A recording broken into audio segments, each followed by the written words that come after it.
et ça règle.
Conquise en gros par tous les pays, que ce soit germanique, français ou hollandais.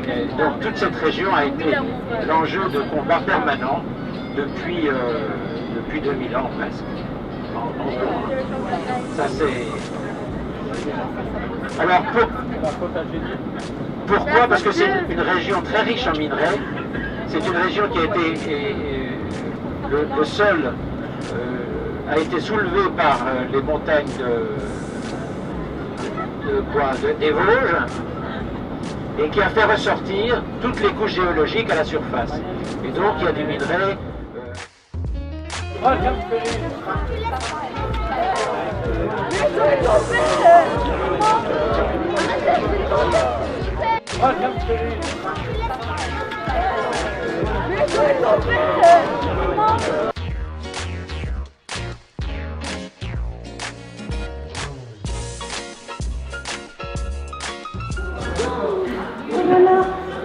Pas possible qu'il soit si petit l'escalier.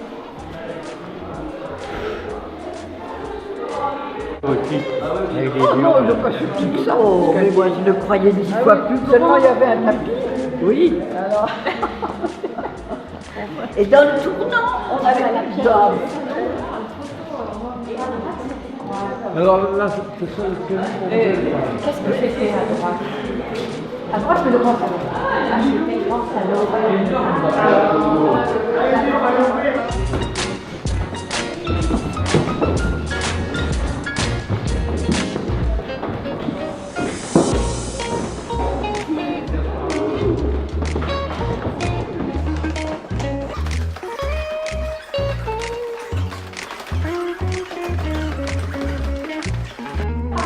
Dans lequel on avait là. Alors que quand on voit ça, c'est des salons énormes. Non, mais je comprends, Saint-Martin est beaucoup plus grand. Le trumeau, il y est? Le trumeau. Il est caché par le congélateur. C'était un salon. Il n'y avait pas de lavabo. Oui, c'était le salon. Oui. C'était le salon d'apparat. C'était la... Ben, alors les meubles, c'est... Il y avait une boudoir. Le décor est pareil. La glace, c'est Il faut le montrer même. au directeur. Oui. Ah oui. Je peux regarder? Ah oui. Ah pardon. Ah oui. Ah mais c'est bête, j'en avais deux que j'aurais pu apporter. Il y a la photo du... On lui disait bonsoir et on partait et il nous courait après. Alors on mourait de peur, on avait les jambes complètement comme ça et il fallait grimper l'escalier en courant à toute vitesse avec les jambes flageolantes, c'était épouvantable. Et on en demandait tous les jours. Il y avait tous les... bien sûr. Et le meuble était le même? Non, il n'y avait pas de meuble, c'était la porte du coffre-fort direct. Oh, living. Petit living. Le petit living room, le grand living room, il était où? Les possessions du bâtiment et des photos ont été prises. Je ne les ai pas vues, mais je vais tout faire pour vous mettre en relation. Ah oui, ça serait drôlement bien, ça serait intéressant. C'est un gars qui est passionné de photos et que j'ai rencontré moi. Mais on en a un passionné de photos ici aussi. Oui.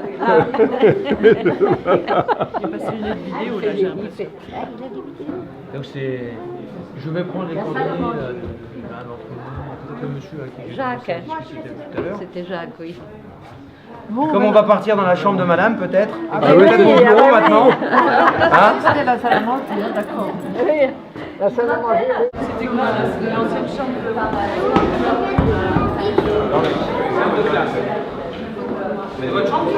D'après ce qu'on dit. C'était là, attends. Ah ben moi non plus. Tu te rappelles pas? Moi je sais qu'elle donnait là-dessus. Non, mais la chambre, Je ne m'en rappelle pas. Oui. Non, mais c'était la chambre de papa et maman. Alors. Et alors il y a des cheminées qui sont On est bien au premier étage. émaillées à l'intérieur. C'est très joli. Dans les secours, il y avait une cheminée qui était enlevée devant. Oui, là c'est bon. Oui, mais je n'ai pas besoin de... Voilà, terminé. Voilà. On va avoir un bon porteur là. Non, mais c'est quelque chose, hein? Oui.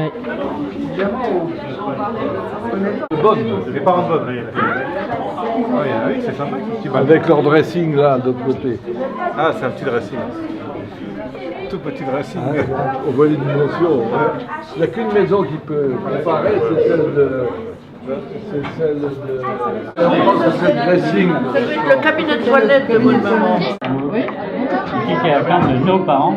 Oui, et nous, Et la chambre on natale. était logés. Chez moi, on était dans cette pièce-là. Ah oui, la salle de bain. Ça vous aide pas tellement. Mais la mienne était une petite chambre dans la tour. Ça doit être... La cheminée, là, oui. Ça s'est fermé là. Il y a le chat, C'est le bazar dans votre chambre, papa. chambre ronde, c'est bien ça. Alors, Il y avait un lavabo, il y avait... Enfin bref, voilà.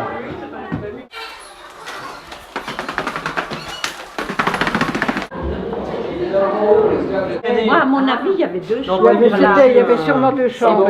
Oui, il y avait Là, sûrement c'est deux vous chambres. avez dit tout à l'heure. Oui, parce que je me souviens d'une chambre plus grande et d'une plus petite. Il y avait sûrement deux chambres. Non, voilà, sûrement. Alors, Vous aviez un mur ici, non? oui, il y a c'est ce que je sûrement pense, un mur voilà. porté. Ah, là, il y avait deux murs. Et France s'est plongé dans le lit sous la couette, Donc là, elle a été sécurisée. tellement il était hein. furieux d'avoir encore une sœur. Bah, vous voyez, on a dû retenir avec des... Et alors, ce dont je me rappelle bien, c'est que quand on était dans notre lit, on voyait au plafond, on regardait toujours, chaque fois qu'il y avait une voiture qui passait, on voyait les ombres au plafond. Sur l'ensemble des sites, nous avons C'est des vraiment sites ce précis. qui m'a plus marqué. Parce qu'au niveau collège, on doit avoir... C'était quoi ben, c'était les chambres, deux chambres. C'était l'étage de papa et maman. Et du coup, Il y avait France d'un côté, puis là il y avait deux autres chambres avec. D'accord. Et puis au-dessus il y avait Tataé, Oncle André, les Thomas. D'accord. Maintenant d'élèves. On aille au sous-sol. Oui, aussi. Tu es allé au second? Mais moi je me rappelle rien du second. Non, c'était Tandit. Oui, c'était Tandit et les Viennas. Oui, oui, on n'y allait pas. On n'y allait pas.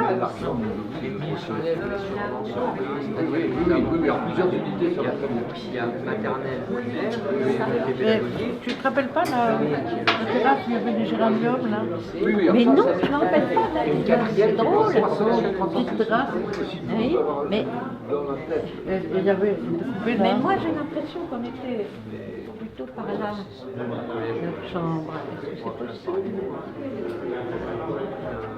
Oui, ça va Il y avait combien? Il y avait deux chambres. De toute façon, il y en avait Il y en une avait comme ça. une étroite Oui, ici, c'est ça. simple où j'étais, celle de maman là. Et puis là, il devait y avoir Sophie. Oui, nous, on était là. Sophie et Oui, Mago et moi, en tout cas, je me rappelle de Mago et moi dans une chambre. La chambre de France, c'était dans la tour. Dans un petit cabinet. Oui, c'est ça. C'est là l'entrée alors. C'est ça. Et au-dessus, il y avait qui alors? Les Vielard et les Thomas, Tanguy et ses enfants.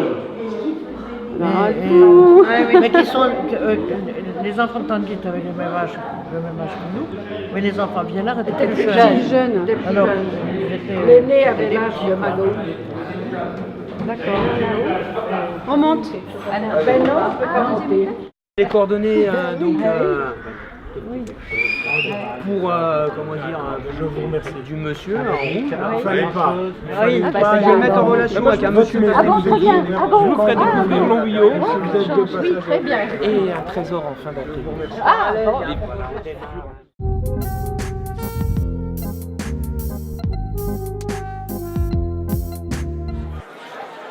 On trouve la truffe noire essentiellement dans le sud-est de la France et un peu dans le Périgord. Elle pousse au pied de certains chênes, mais aussi sous les charmes. C'est pas des truffes, ça.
La vie de mon entreprise, j'ai beaucoup de gens de Longwy qui y travaillent, moi qui y habite, voilà. Donc on est bien présent, Vincent, dans le pays. Bravo. Merci.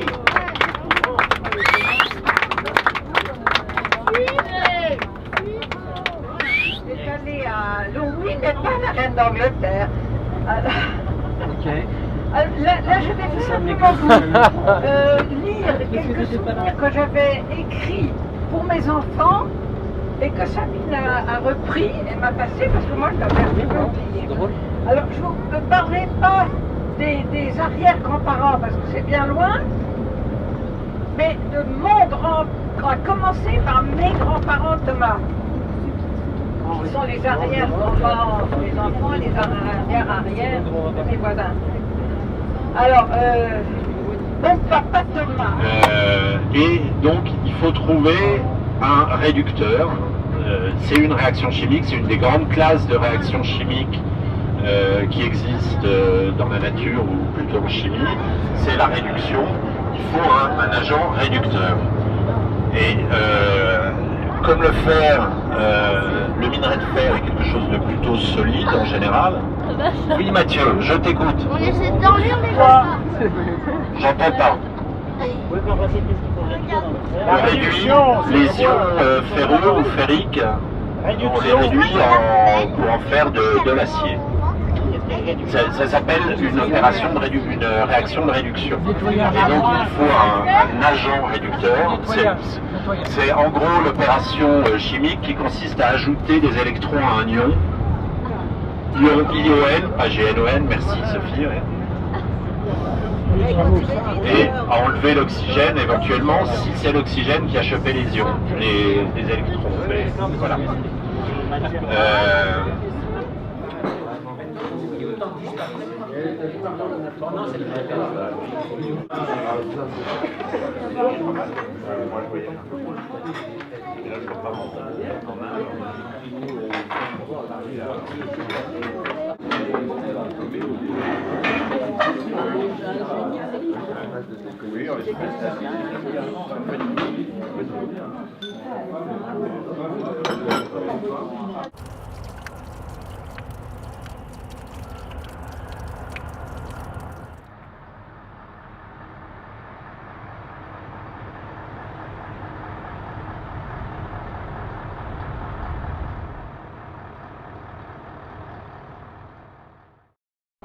L'armoire qui est dans ma chambre, elle a... Oh mais toi tu te passes ouverte. Oui. Allez, c'est laquelle la maison?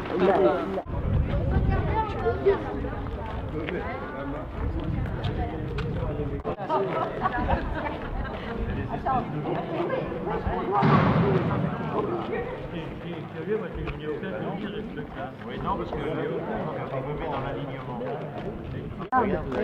Tiens, mais c'est ouvert, il y a peut-être moyen d'avoir un petit tuyau. Oui, il y a du reste. Ah bon, c'est du toc. Mais non, c'est pas du toc, c'est de la reconstruction. Bon, il faudra aller sur Internet. Enfin, Oui, c'est dommage qu'on sache rien. C'est dommage qu'on sache rien.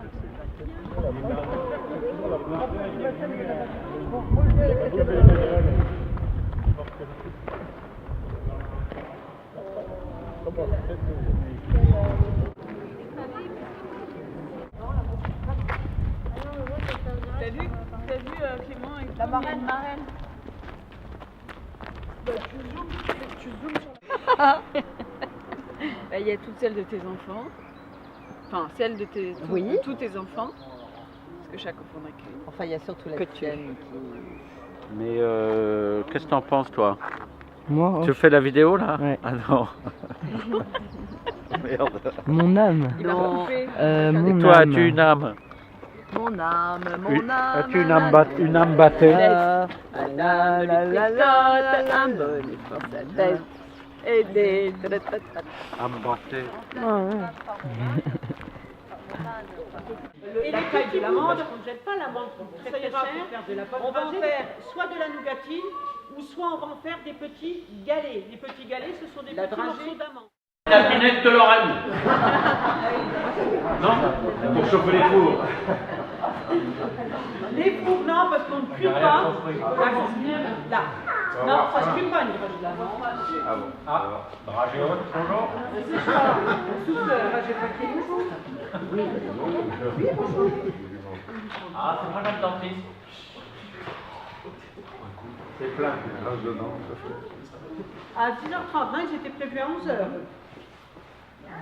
Moi, j'avais 11h marqué dessus et c'était une visite qui oui. C'est trop tard, c'est plein. Parce que moi, 10h30, là, j'ai déjà vu. Bah bon, s'ils sont en retard, c'est pas grave.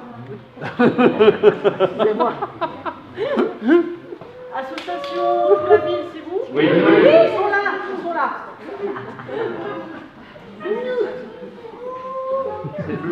Monsieur de Lorrain, ou Madame de Lorrain. Ah, c'est effectif, c'est la maison triste. Elles sont un peu discornues, on va s'en servir, on va faire de la marque, de l'écarté.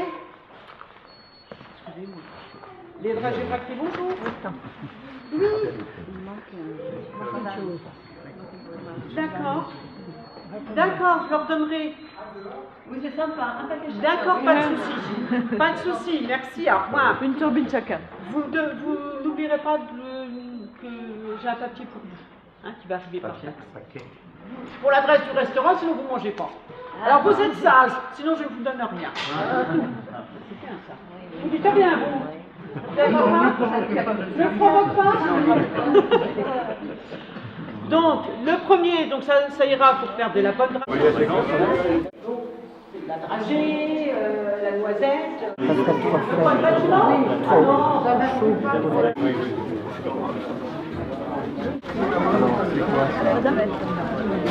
Les marchands.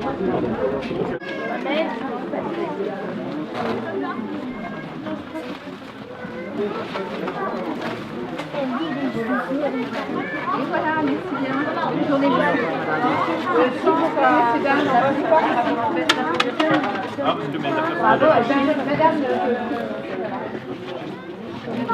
Pardon.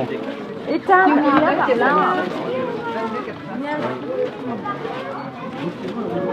Je sais pas, moi, je l'ai tellement photographié dans ma tête, en 75. Sans interruption, alimenter la bataille en hommes, en matériel, en munitions, etc.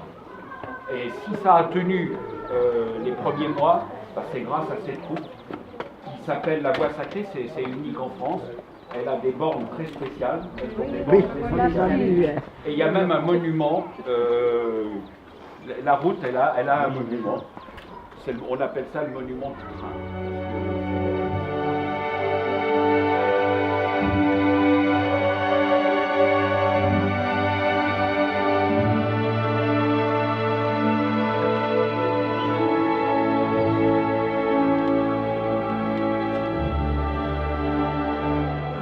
Vous voyez la nacelle qui est en dessous, elle est à l'échelle, mais la véritable, elle est là.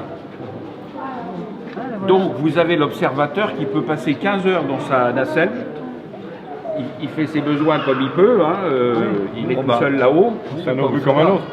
Il est relié par un téléphone, c'est lui qui donne les renseignements, c'est pour ça qu'on dit que c'est les yeux de l'armée. Parce qu'ils étaient captifs, ces ballons. Oui, voilà.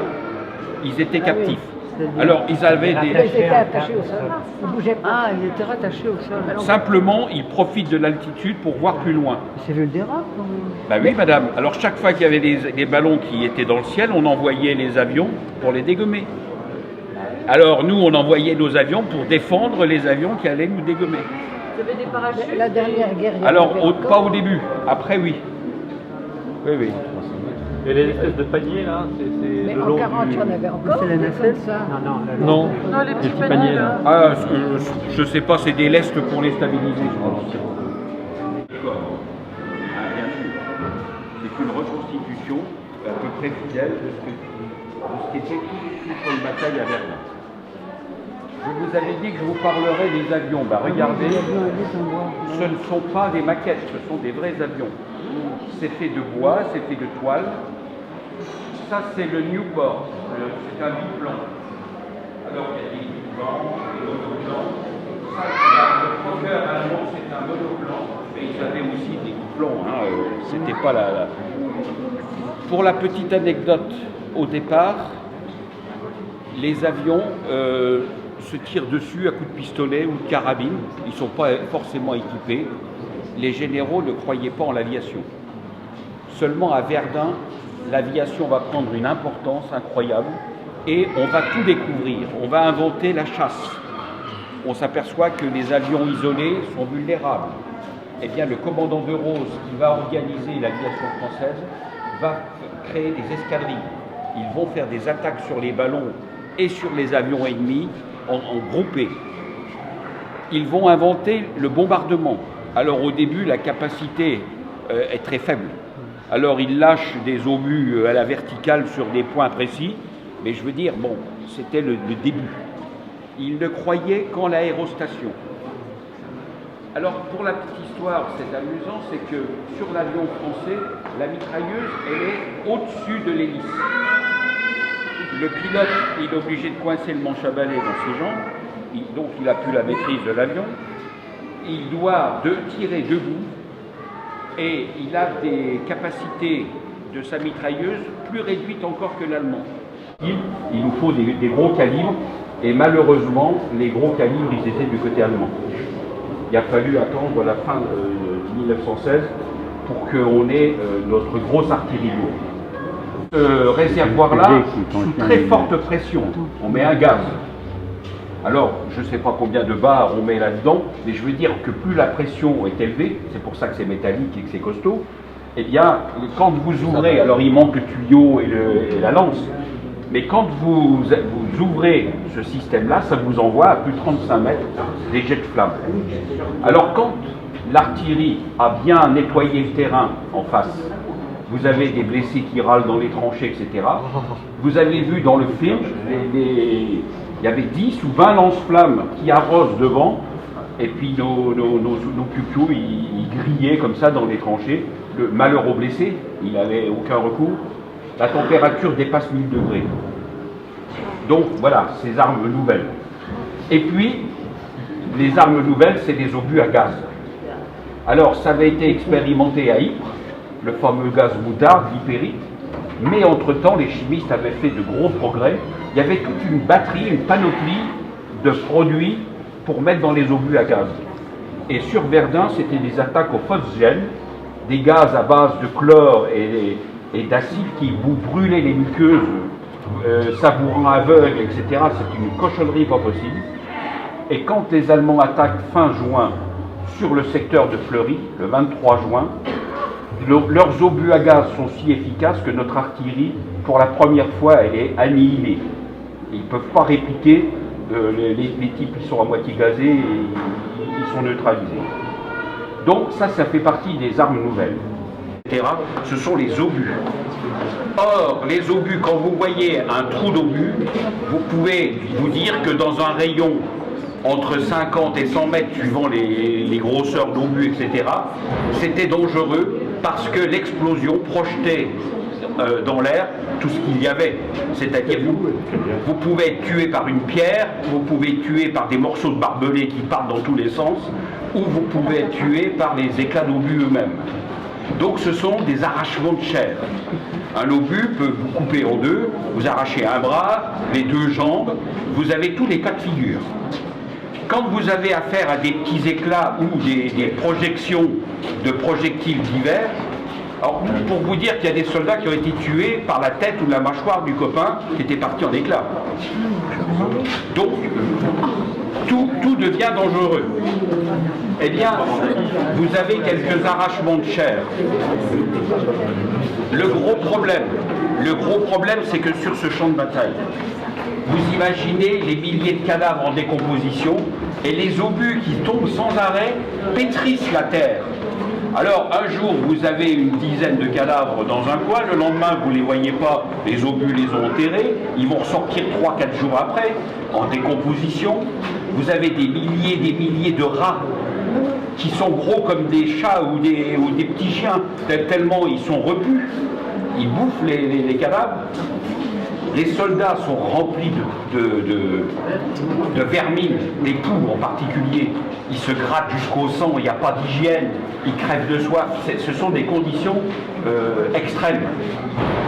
Et alors une blessure là-dedans, vous êtes blessé au poignet ou à la main, c'est pas encore très grave, seulement le gros problème c'est que ça s'infecte. Et vous avez la gangrène, ce qu'ils appellent la gangrène gazeuse. Alors, les chairs commencent c'est de la putréfaction, ça grimpe, ça monte. Il n'y a qu'une chose à faire quand vous êtes blessé comme ça, on ampute. Ce qui veut dire que ces jeunes soldats qui ont entre 18 et 35 ans, eh bien ça fait des blessés graves, puisque on coupe le bras, les deux bras, les jambes, et vous en faites des infirmes. Exactement. Une paire en ciment et puis deux paires en volée. Parce que c'est lourd, mine de rien, je ne sais plus combien ça pèse, mais il y en a un à l'arrière. Il y en a un dehors. Il y a des canons de 75 à Verdun. Oui, mais putain, il est double cube. C'est pas tout à fait. Même ça, c'est le 75 classique. Celui qui était devant, là, c'était pas le même? C'est pas le même? Mais si, mais il me semble qu'il était jumelé. L'armée pas, papa, hein? Oh non, Marion et mais ça, moi j'en ai tiré, je sais pas combien d'obus. Une centaine d'obus. Mais pour, oui, voilà, pour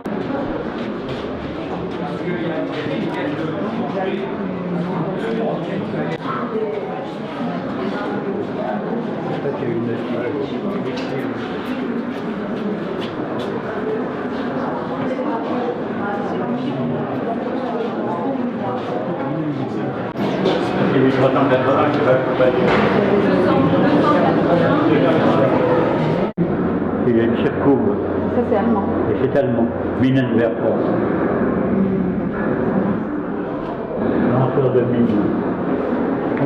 Jusqu'à 920 mètres la portée. Ah oui, mais c'est pas loin par rapport au canon. Le canon qui est 10 km, jusqu'à 9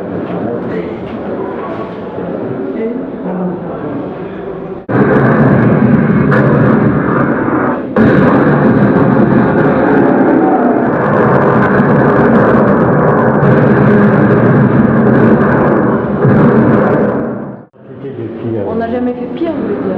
On a fait... Oh. Bah oui, je sais pas.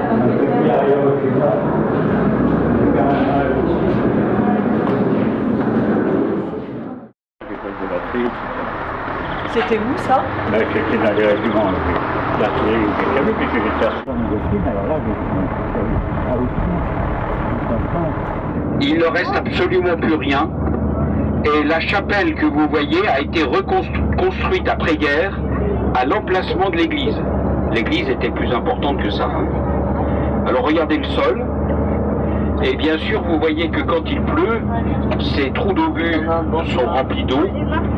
Et comme il y a des milliers, des millions d'obus, eh bien, à Verdun, ce qui va être un véritable fléau pour le combattant, c'est la boue. Et quand je vous dis la boue, vous n'avez jamais connu une boue pareille, parce qu'on a eu des milliers de noyés. Quand ils tombaient, glissaient dans un trou d'obus, c'était comme les sables mouvants. On n'arrivait pas à les sortir de dedans. Alors c'était vraiment un fléau pour les soldats. Juste un petit carré qu'on a vu là, Les arbres que vous voyez, c'est de la replantation d'après-guerre. On a demandé aux Allemands, en dommage de guerre, des plans, parce que ce terrain bouleversé, eh bien, il a fallu régénérer les sols. On a été pendant 10 ou 20 ans, ça ne poussait pas. Alors les obus de cette époque-là, quand ça tombait dans les 6 mètres de terre, eh bien ça absorbe l'énergie, les vibrations, et comme c'est tellement robuste et tellement lourd, ça tient le choc. Seulement 3 de chance. En 1885, il y a une invention qui apparaît. C'est un chimiste qui s'appelle Turpin. Il va mettre au point un nouvel explosif qu'on va appeler la mélinite, parce que ça ressemble à du miel. Et cette mélinite, elle a un pouvoir explosif 10 fois supérieur aux anciennes poudres noires qu'on avait autrefois. Alors, on l'a fait pour rien. Alors, nos généraux sont pas idiots. Ils se disent tout ce qu'on a fait ne peut pas tenir. On a appelé ça la crise de l'obus torpille. Parce que non seulement l'explosif était 10 fois plus puissant, mais la construction des coques d'obus, etc., étant plus résistante, ils pénétraient profondément dans la terre avant d'exploser. C'est-à-dire qu'ils explosaient près de la maçonnerie. Et alors là, rien ne résistait. Alors, on a fait retirer les 6 mètres de terre. Alors le fort fait plus de 3 hectares. Donc, imaginez 6 mètres de terre, les milliers de mètres cubes et de tonnes à la pelle, à la pioche. Il n'y avait pas de pelle Poquelin ou de Kubota. Donc c'était avec les tombereaux, les chevaux et puis l'huile de coude. Alors, on retire la terre, on leur a fait mettre 1 mètre de sable pour faire un matelas isolant. Et on a coulé une carapace en 1890 avec un nouveau matériau qui était le béton. Vous voyez ce béton qui a complètement défoncé. Voilà. Alors en passant dans le couloir, vous verrez, on a muré la porte d'entrée. C'est un cimetière, si vous voulez, pour les soldats écrasés. Oui, mais je me suis dit au soleil, Je regarde pas de j'ai pas voulu prendre ma grosse doudoune, mais j'aurais dû prendre ma doudoune. Donc vous avez forcément entre les forts entre 5 et 6 km. Pourquoi? C'est parce que chaque fort a des canons fixes qui visent le suivant pour assurer la continuité des feux.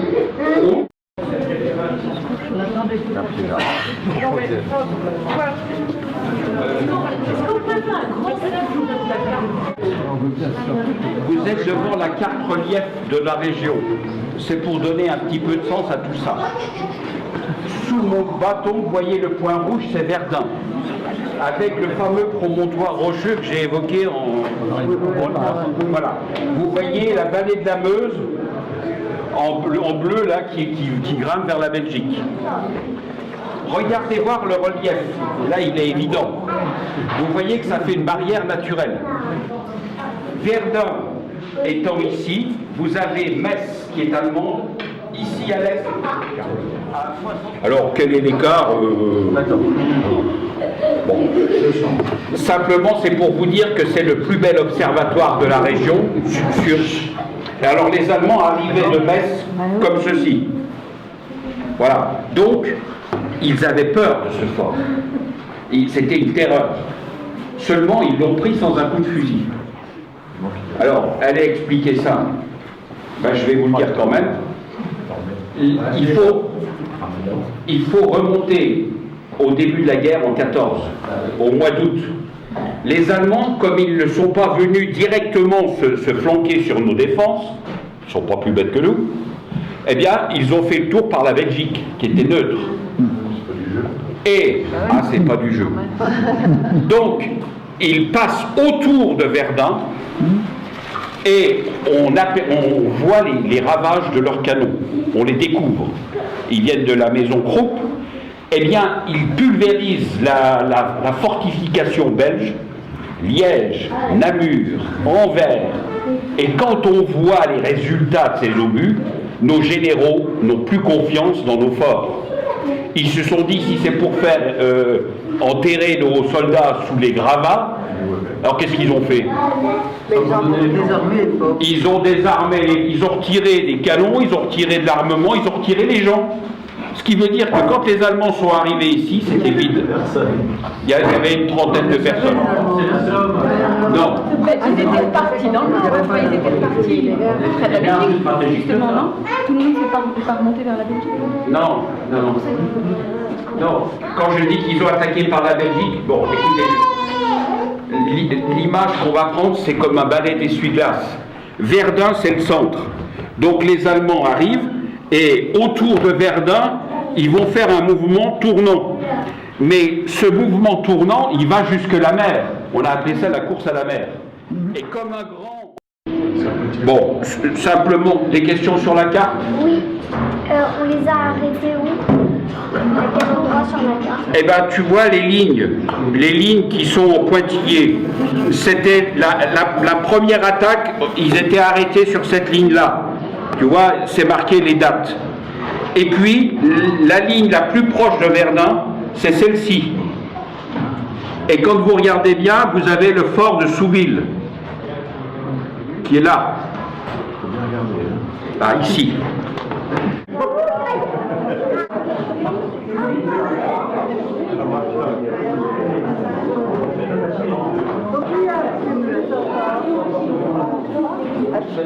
Oui, Achille, tu me donnes la main, moi.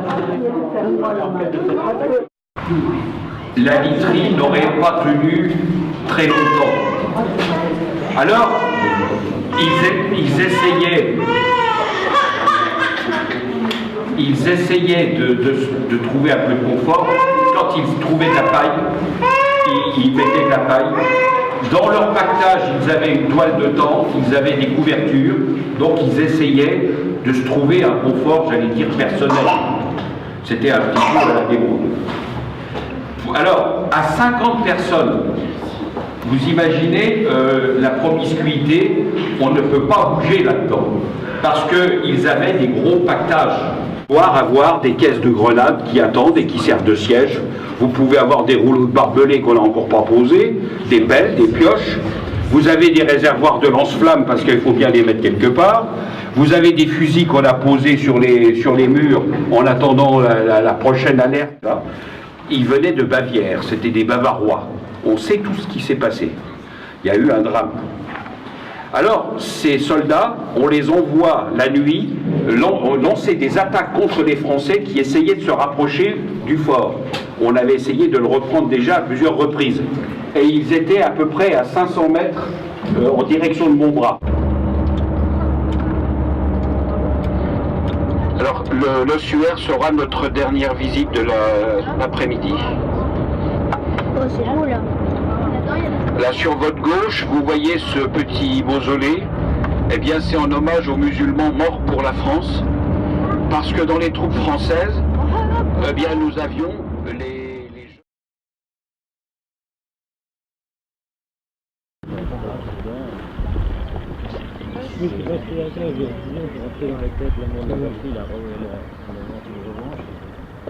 C'est étonnant de replacer De Gaulle tel qu'il est, civil, politique, etc., extrêmement proche maintenant, et de l'imaginer dans le combat au corps à corps. Il était déjà avant oui. Il a été prisonnier, blessé, il est embarqué, et il était la qualité dans la tourmente. Au cœur du néant du bazar. J'avais 20 ans. Il avait plus que ça. Il est la capitaine.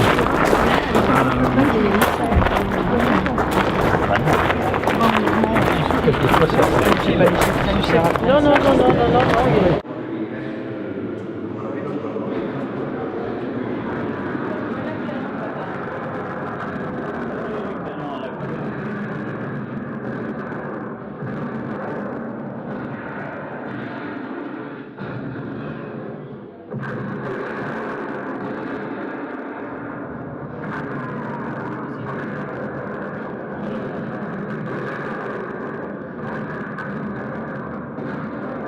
Avec résignation, les angoisses du champ de bataille.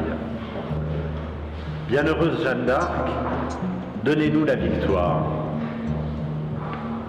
Faites que par mon exemple, mes hommes n'aient aucune défaillance. Que le souvenir de maman, de la famille, de mon cher papa qui me voit, me soit un réconfort précieux dans les fatigues et les responsabilités que je vais avoir à supporter.